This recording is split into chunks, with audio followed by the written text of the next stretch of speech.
plaisir, entre guillemets, c'est que finalement, il ne faudrait jamais que ça se finisse. Et c'est aussi c'est aussi peut-être une façon de m'extraire du monde et d'être... Quand je fais ça, je pense à rien. Mais en tout cas, j'ai vraiment l'impression d'être ailleurs quand je fais ça. Que ce soit quand je fais ça, ou quand je fais des perles, ou quand je fais des dessins, ou quand je fais un travail très long comme ça.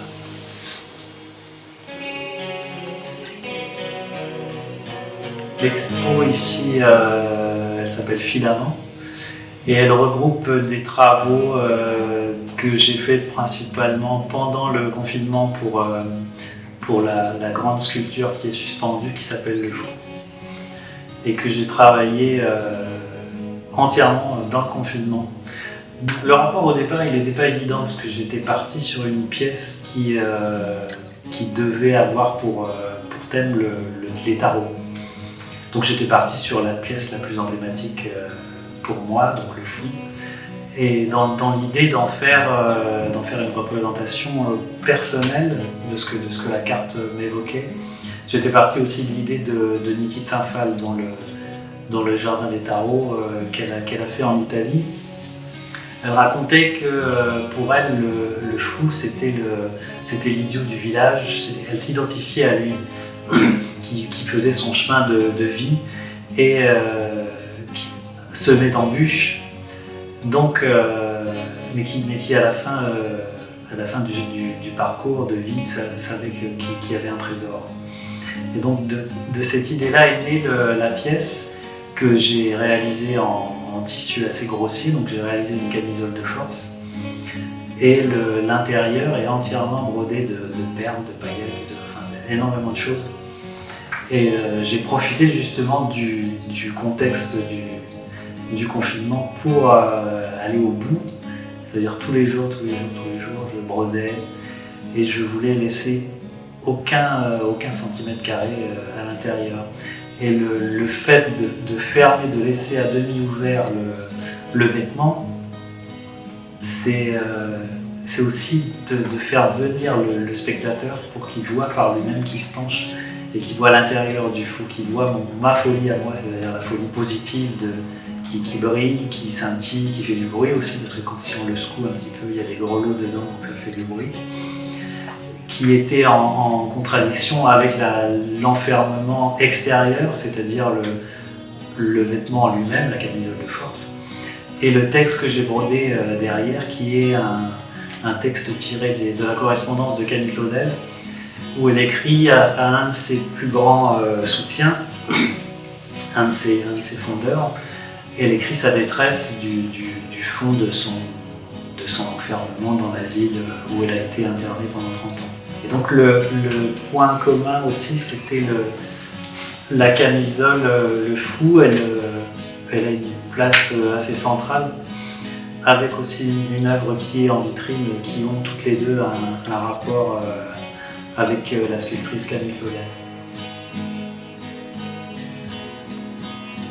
Donc en gros, c'est des œuvres en rapport avec l'idée d'une donnée de mon travail qui est assez présente, qui est l'enfermement.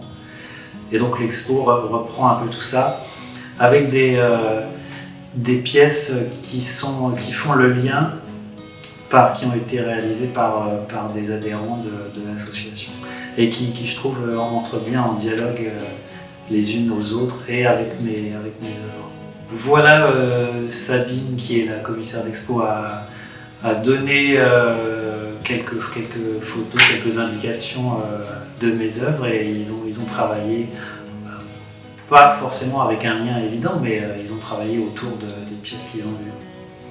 Que moi, j'étais pas du tout au courant de ce qui allait se faire. Je les ai découvertes le jour de l'accrochage, et il y a vraiment certaines pièces qui fonctionnent très bien avec mes œuvres. Et le dialogue est intéressant, je trouve.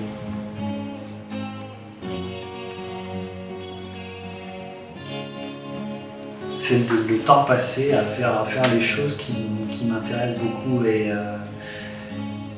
et même à aller au-delà de ses limites. j'ai la limite qui est la feuille, tu parlais des petits traits, mais elle pourrait être infinie, donc je pourrais continuer à faire ça pendant des heures, des mois et des semaines. Il y a une œuvre qui s'appelle La corde sensible qui est entièrement recouverte de perles, sur plus de 3,50 m de longueur, et c'était un travail infini, mais il n'y a pas cette notion de pénibilité. C'est vraiment faire les choses tous les jours, refaire, continuer, comme comme une respiration, comme quand on se nourrit tous les jours. D'autres petites œuvres représentent les illustrations que j'ai faites pour un recueil de poèmes, et puis les travaux qui sont derrière moi, c'est des travaux aussi qui sont assez récents, qui sont en rapport avec des événements qui se sont passés dans ma vie. Et d'autres pièces un peu plus anciennes aussi sont exposées comme une des reliques merveilleuses. Là, il y a principalement des œuvres textiles, puisque je me suis attelé à cette technique-là il y a à peu près 2 ans. Les techniques sont souvent liées comme je dis souvent, aux environnements, à mon environnement proche et au fait que dans la vie il se passe énormément de choses. Mais j'emprunte plutôt les techniques de couture.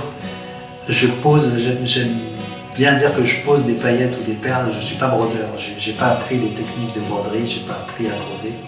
Donc je ne me considère pas comme un brodeur ni comme un couturier, mais plutôt comme un artiste qui va chercher des choses, ou qui va reprendre des choses qu'il a apprises dans le passé et qui vont nourrir ma création.